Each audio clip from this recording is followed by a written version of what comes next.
Hello everyone, welcome back to Nepal online school. स्वागत छ हजुरहरूलाई क्लास 9 को म्याथमेटिक्सको क्लासमा।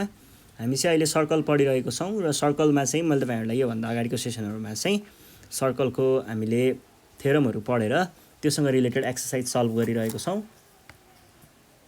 र एक्सर्साइजमा चाहिँ हामीले योभन्दा अगाडि यस्तै लेन्थहरू पत्ता लगाउने अथवा केहीको भ्याल्युहरू पत्ता लगाउने खालको प्रब्लमहरू सल्भ गरेको थियौँ भने आजको सेसनदेखि चाहिँ हामी केही थ्योरिटिकल प्रुफहरूको क्वेसनहरू चाहिँ सल्भ गर्छौँ है। ल क्वेसन नम्बर 6 देखि स्टार्ट गरौँ। यहाँनिर थ्योरिटिकल प्रुफ छ एउटा, यो चाहिँ हामी सल्भ गर्छौँ। 6 को ए है, के भन्दैछ, in the figure O is the center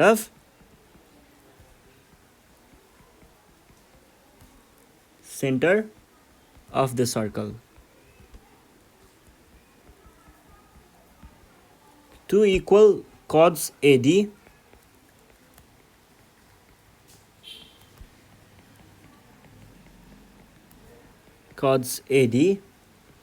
and BC are intersected at E.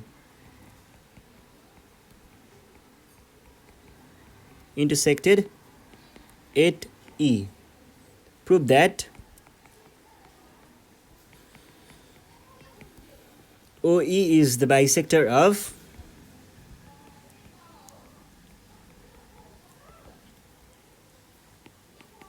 angle BED भनेको छ। अब यो त्यस्तो गाह्रो क्वेसन हो जस्तो मलाई लाग्दैन है, एकदमै एकदमै सजिलो एकैछिनमा सकिन्छ है। जस्तै यो एउटा कर्ड छ हामीसँग,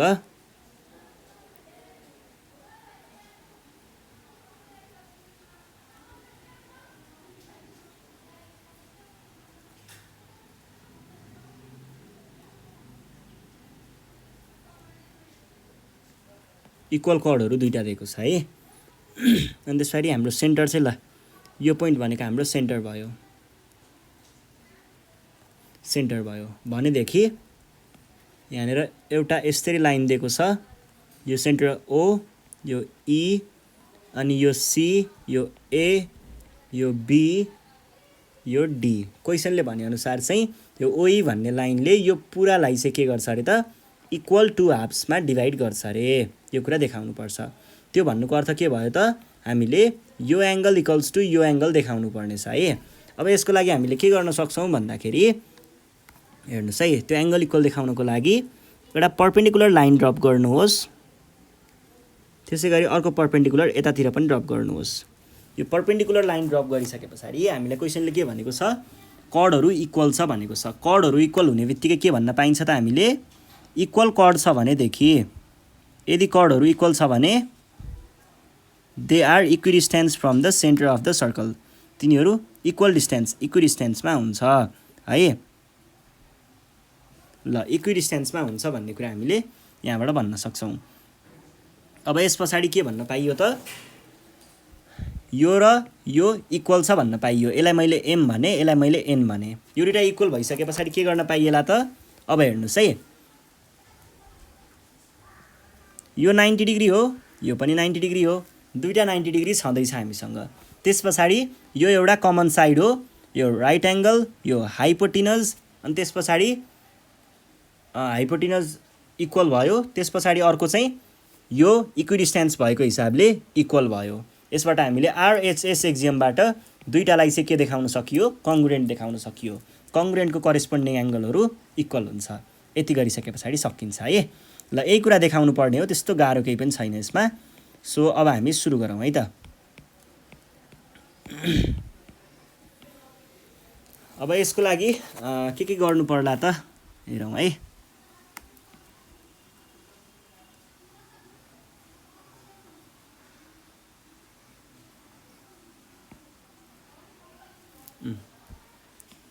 पहिला सुरुमा गिभनदेखि स्टार्ट गरौँ है।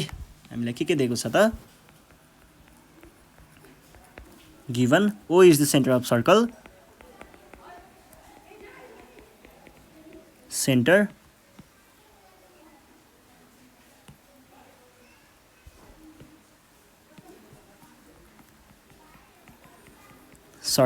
अनि त्यस पछाडि हामीलाई chord AD is equals to BC दिएको छ। यो कुरा पनि भइहाल्यो हैन। एडी र बीसीलाई इक्वल देखाएको छ। यति नै हो हामीलाई दिएको कुराहरू है। अब हामीले के प्रुभ गर्नुपर्ने छ? टु प्रुभ हामीले प्रुभ गर्नुपर्ने कुरा भनेको चाहिँ एङ्गल ओई है। ओई बाइसेक्ट्स एङ्गल बिइडी। यो कुरालाई हामीले द्याट इज के भन्न सकिन्छ? Angle BEO is equals to angle OED prove गर्नुपर्ने हो। अब यसलाई हामीले कन्स्ट्रक्सनमा केही सानो काम गरेको थियौँ।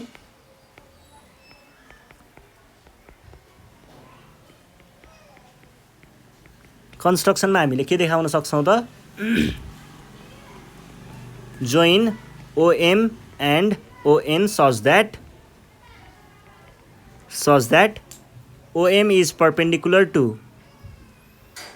BC and ON is perpendicular to AD। यति भइसके पछाडि अब प्रुफको लागि जाउँ। प्रुफको हामीले फर्स्टमा हेरौँ है। प्रुफमा हामीले एउटा टेबल बनाउनु पर्छ है। दुईटा कलम राखेर टेबल बनाउनुहोस्।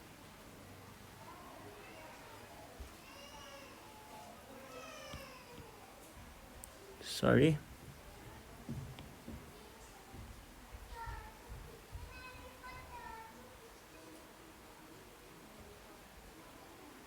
ल यो भयो, यो भयो। अनि यहाँनिर स्टेटमेन्टहरू लेख्ने ठाउँ। ल स्टेटमेन्ट र रिजन। Statements reasons. हामीले पहिला सुरुमा के गर्नुपर्ने रहेछ त? पहिला सुरुमा चाहिँ हामीले त्यो कङ्ग्रुएन्ट देखाउनु पर्यो। कङ्ग्रुएन्ट देखाउनको लागि हामीलाई सबै कुरा दिएको छ। राइट एङ्गल, हाइपोटेनस इक्वल, त्यो इक्वल। ल ठिक छ, हामीले पहिल्यै अब सिधै कङ्ग्रुएन्ट देखाउनुतिर लागौँ।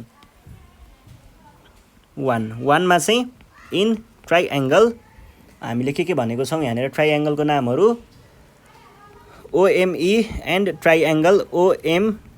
OME र ONE मा चाहिँ हामीले के देख्न सक्छौँ भन्दा NE मा चाहिँ फर्स्टमा राइट एङ्गल देखाउनु पर्यो।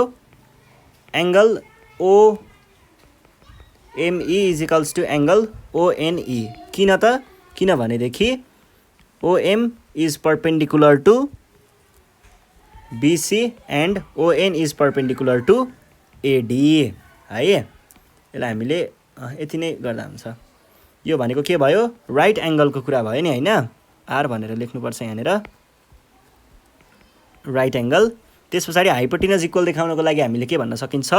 OE is equals to OE being common angles.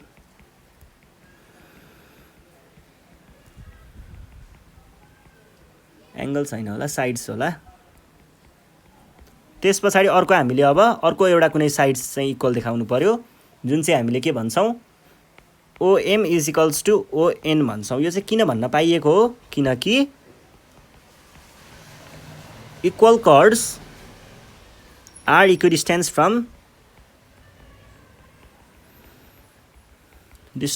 From centre of circle. यति भन्दा भन्दै हामीले के भन्न पाइयो त? 2 नम्बरमा ट्राइएङ्गल OME र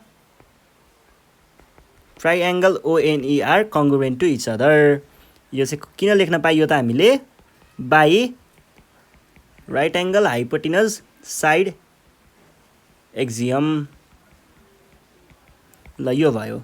अब 3 नम्बरमा हेर्नुहोस् है। 3 नम्बरमा हामीले डाइरेक्ट के भन्न पाइयो त? करेस्पोन्डिङ एङ्गलहरू इक्वल छ भन्न पाइयो। एङ्गल MEO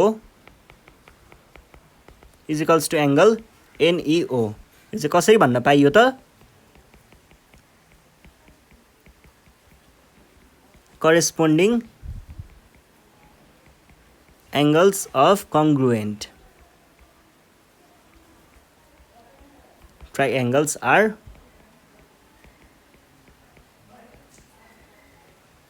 आर के हुन्छ? इक्वल। त्यही भएर हामीले 4 नम्बरमा अब त्यो लास्टको कुरा पनि खुलाइदिउँ होइन। BEO is equals to angle DEO यो चाहिँ कसरी भन्न पाइयो त फ्रम स्टेटमेन्ट 3 प्रुभ भएको हो भने तलपट्टि प्रुभ लेख्नु होला ल सकियो है यो भयो यो भइसके पछाडि अब ठ्याक्कै यस्तै यस्तै यसको कन्भर्स भनेर बुझ्दा पनि हुन्छ यस्तै खालको क्वेसन हामीलाई यसको क्वेसन नम्बर बी मा दिएको छ के भन्दैछ भन्दा in the given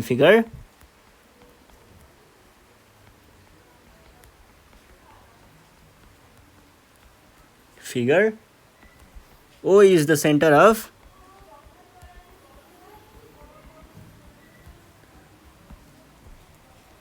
the circle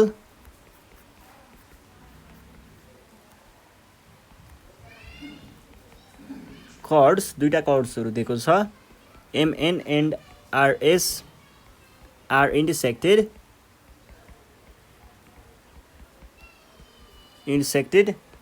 at P भन्ने पोइन्टमा if OP भन्ने line is the bisector of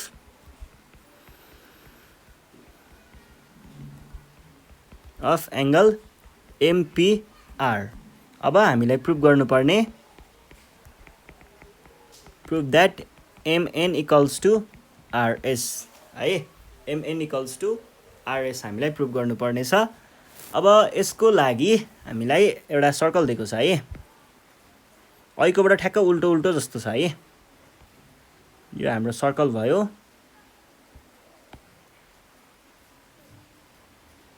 centre define गरौँ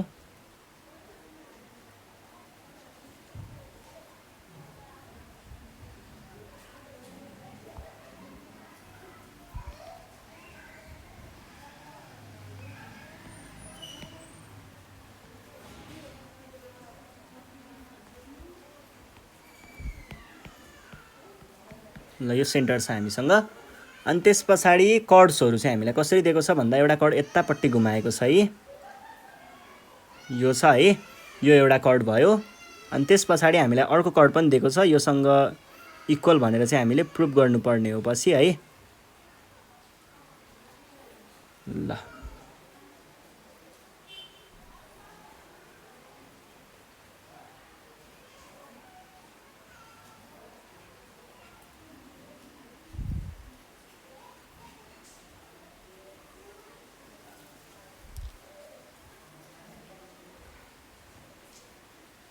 यो दुईटा कर्डहरु चाहिँ हामीलाई दिएको छ है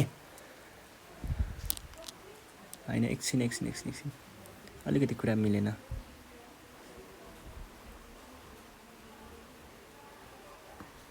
एकछिन है ठ्याक्कै इक्वल हुनुपर्छ यो त्यही भएर सो फिगर पनि हेर्दाखेरि मिलेको हुनु पर्यो नि त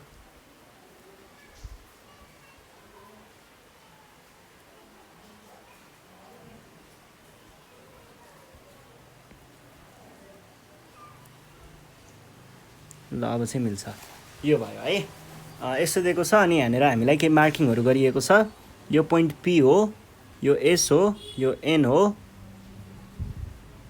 यहाँनिर यस्तो छ यो O हो यो R हो यो चाहिँ M हो प्रुभ गर्नुपर्ने कुरा के हो त यहाँनिर दिएको जुन मैले अब यहाँ पिंक लाइनहरु क्रिएट गर्दै छु त्यो लाइनहरु चाहिँ हामीले इक्वल देखाउनु पर्ने हो है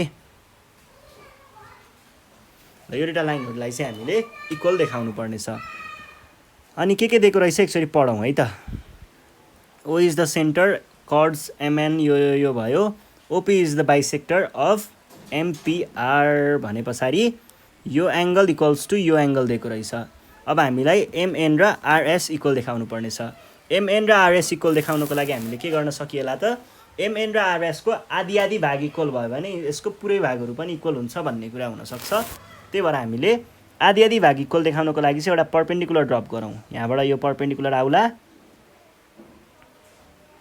यहाँबाट यो परपेन्डिकुलर आउला एउटालाई इक्वल भन्नको लागि हामीले आधी आधी भन्दा पनि केतिर जाउँ भनेदेखि आधी आधी होइन है इक्विडिस्टेन्स भन्ने इक्विडिस्टेन्स फ्रम यो र यो दुईटा हामीले यदि इक्वल देखाउन सक्यौं भने यो र यो इक्वल देखाउन सक्यौं भने इक्वल डिस्टेन्समा भएको कर्ड्सहरु इक्वल हुन्छ भनेर हामीले थ्योरम नम्बर 3 को कन्भर्स थ्योरम नम्बर 4 मा पढेको थियौं त्यही कुरा यहाँनेर युज गर्न सकिन्छ अब यो दुईटा फेरि इक्वल कसरी देखाउन सकिन्छ भन्दाखेरि यो दुईटालाई इक्वल देखाउनको लागि हाम्रो ट्रिक के छ यहाँ भएको यो वाला ट्राइएङ्गल र यो वाला ट्राइएङ्गल दुईटा ट्राइएङ्गललाई यदि हामीले कङ्ग्रुएन्ट देखाउन सक्यौँ भने त्यतिखेर चाहिँ हामीले त्यसको करेस्पोन्डिङ साइडहरू इक्वल हुन्छ भनेर भन्न सकिन्छ।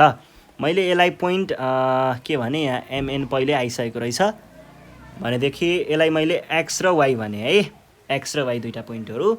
अब हेर्नुहोस् है, यो 90 डिग्री हुन्छ, यो पनि 90 डिग्री हुन्छ, किनभनेदेखि सेन्टरदेखि रोक्नु 90 डिग्रीमा हामीले ड्रप नै गर्ने हो, हामीले यो भनेरै ड्रप गर्ने हो है, डाइरेक्ट हामीले यसलाई 90 डिग्रीमा नै ड्रप गर्ने हो, 90 डिग्री भइहाल्यो।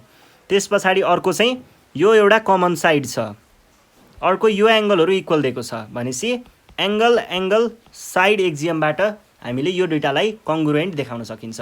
कङ्ग्रुएन्ट देखाइसके पछाडि लास्टमा भन्ने कुरा त तपाईँहरूलाई थाहा छँदैछ, यो र यो इक्वल देखाउने, त्यो र त्यो इक्वल देखाइसके पछाडि इक्विडिस्टेन्समा भएको कर्डहरू इक्वल हुन्छ भन्ने सकियो है। ल यसको लागि हामी गिभनदेखि स्टार्ट गरौँ।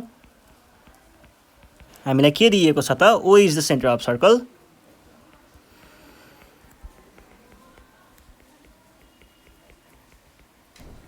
Centre of circle. अनि त्यस पछाडि अर्को के छ, अर्को हामीलाई यहाँ एङ्गलको कुरा गरेको छ। एङ्गलमा चाहिँ के भनेको छ, OP is bisector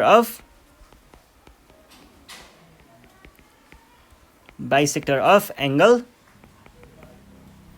एमपिआर, that is angle MPO is equals to angle OPR भयो है। यो भइसके पछाडि अब हेर्नुहोस् त, यो दुईटा कुराहरू मात्र हो हामीलाई दिएको चाहिँ। अब हामीले प्रुभ गर्नुपर्ने कुरा हेरौँ है। हामीले के प्रुभ गर्नुपर्ने हो त, to prove MN equals to RS, MN equals to RS हामीले प्रुभ गर्नुपर्ने हो है। MN equals to RS. अब कन्स्ट्रक्सनमा हामीले केही गरेको छौँ, हामीले यहाँ कन्स्ट्रक्सनमा सानो काम गरेको थियौँ है। कन्स्ट्रक्सनमा जोइन ओएक्स एन्ड ओवाई यो दुईवटा कुराहरू हामीले जोइन गरेको थियौँ र यो जोइन गर्दाखेरि चाहिँ यो दुईवटा जोइन गर्दाखेरि यहाँ के भइरहेको थियो त, परपेन्डिकुलर बनाएको थियौँ है। OX perpendicular to RS and OY perpendicular to MN. अब प्रुफतिर जाउँ। प्रुफमा तपाईँहरूले के गर्नु पर्यो, एउटा टेबल बनाउनु पर्यो। ल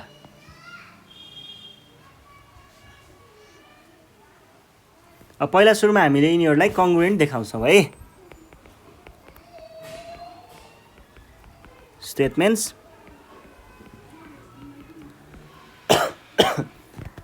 ल फर्स्टमा कङ्ग्रुएन्ट देखाउने केलाई हो कङ्ग्रुएन्ट देखाउने, यो वालालाई र यो वालालाई, यो वाई हो, ओएक्सपी र ओवाइपी है, इन ट्राइएङ्गल ओएक्सपी एन्ड ट्राइएङ्गल ओवाइपी। फर्स्टमा हामीले के देखाउनु पर्यो, राइट एङ्गल भएको कुरा देखाउनु पर्यो है।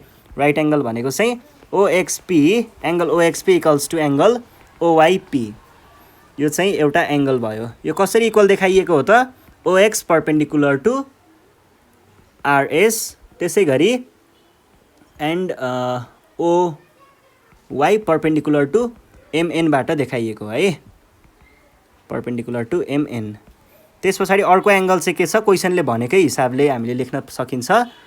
एङ्गल एमपिओ इक्वल्स टु एमपिओ नै हो, यसलाई हामीले यहाँनिर लेख्दाखेरि चाहिँ वाइपिओ र एक्सपिओ लेख्छौँ है, कुरा एउटै हो। XPO is equals to angle YPO angle, यो चाहिँ बाई गिभन भन्ने। अनि त्यस पछाडि खासमा दिएको कुरा चाहिँ एक्चुअल्ली के दिएको थियो त्यो कुरा पनि खुलाइदिनुपर्छ है। Angle MPO is equals to angle अर्को के थियो, आरपिओ दिएको थियो। त्यस पछाडि हामीले साइड चाहिँ कमन साइड ओपी इक्वल देखाउन सक्छौँ, OP equals to OP side. यो चाहिँ कसरी इक्वल भयो, being common sides, common sides. ल अब हेर्नुहोस् त, एएएस एक्जियमबाट यसलाई हामीले के भन्न सकियो, कङ्ग्रुएन्ट भन्न सकियो। ओएक्सपी इज कङ्ग्रुएन्ट टु ट्राइएङ्गल ओवाइपी र यसको रिजन चाहिँ के थियो by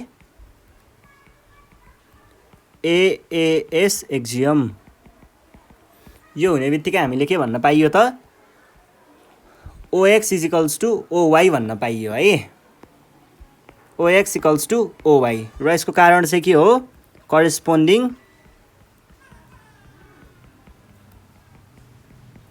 corresponding sides of congruent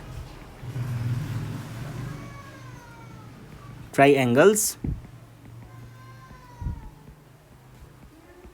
are equal यो भइसके पछाडि अब सकिहाल्यो नि अब हामीले के भन्न सक्छौं फोमा direct MN equals to RS भन्न सक्छौं र यसको कारण चाहिँ के हो त chords equidistant from center of circle are equal